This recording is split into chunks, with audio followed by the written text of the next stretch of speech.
Marcy Renken. Find joy in the moment. Find joy in the moment. Marcy Renken. Parenting is easy. Who says that? I have 5 kids. 6 if you count my husband.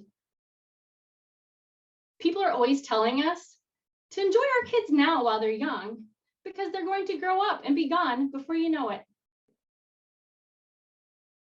Madam Contest Chair, fellow Toastmasters and distinguished guests, spiritual guide and New York Times best-selling author, Eckhart Tolle says, life is now.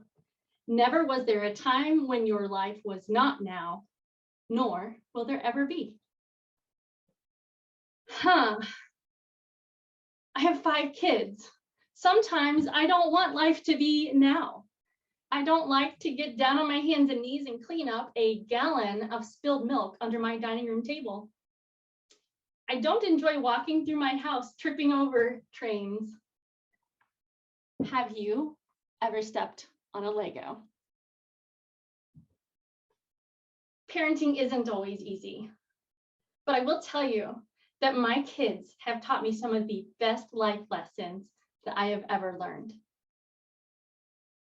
11 years ago, my husband and I went on a marriage retreat. On that Saturday morning, we received a phone call.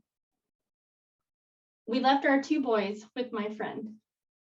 She called to tell us that our son, our 6-year-old son, Will, had fallen and hit his head.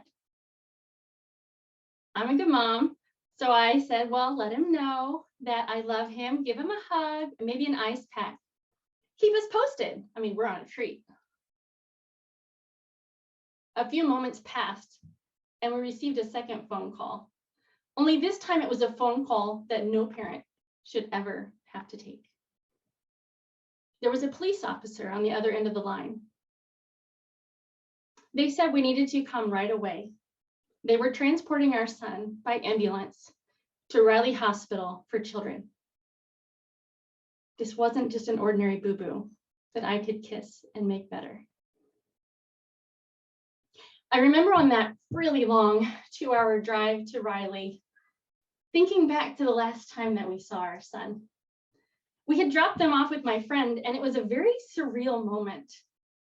Normally they're quickly off to play, but it was different. Will came up to me, embraced me, gave me the biggest hug, and said goodbye.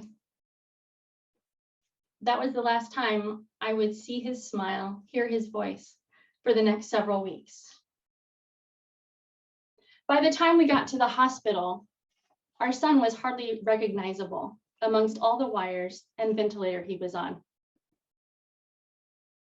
Will had suffered from a severe traumatic brain injury.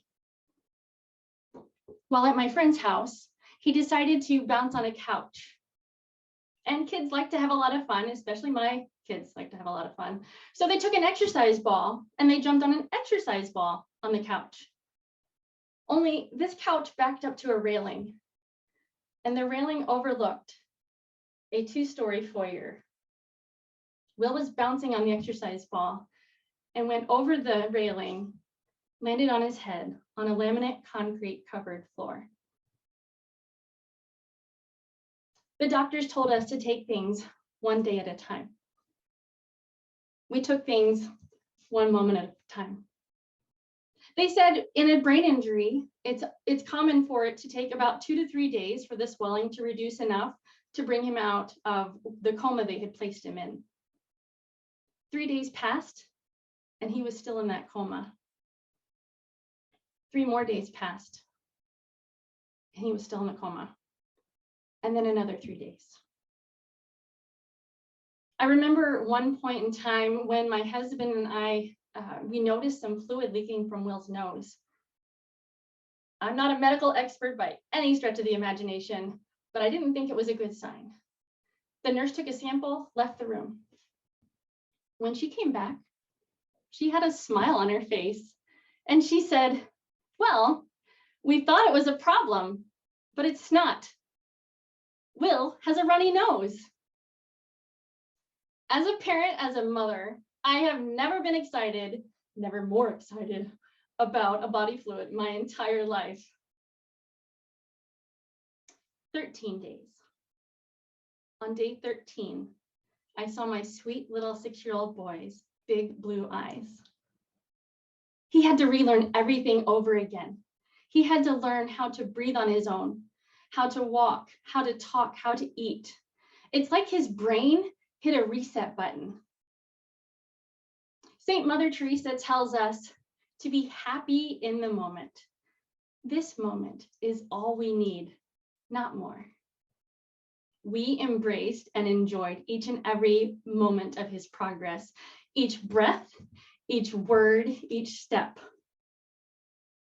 Our son is a living miracle. He beat every odd. Will is now 17. He's learning how to drive. Yay! I learned through my son and his experience to stop and enjoy the moment. Fellow Toastmasters, distinguished guests, we need to stop. We need to stop fast forwarding our lives, stop trying to relive the past. We need to embrace what is right in front of us, right here, right now. The moment I was cleaning up that nasty spilled milk under my dining room table, it was a moment I realized my children's awesome independence. As I'm tripping over trains, no, I don't trip anymore. I step gently over them, and then I get down on my hands and knees, and I build train tracks with my child. I take the time with him. Life is going to happen to all of us, and I challenge you, when it does, to find the joy in this and that moment, even if it's a little messy. Madam Contest Chair.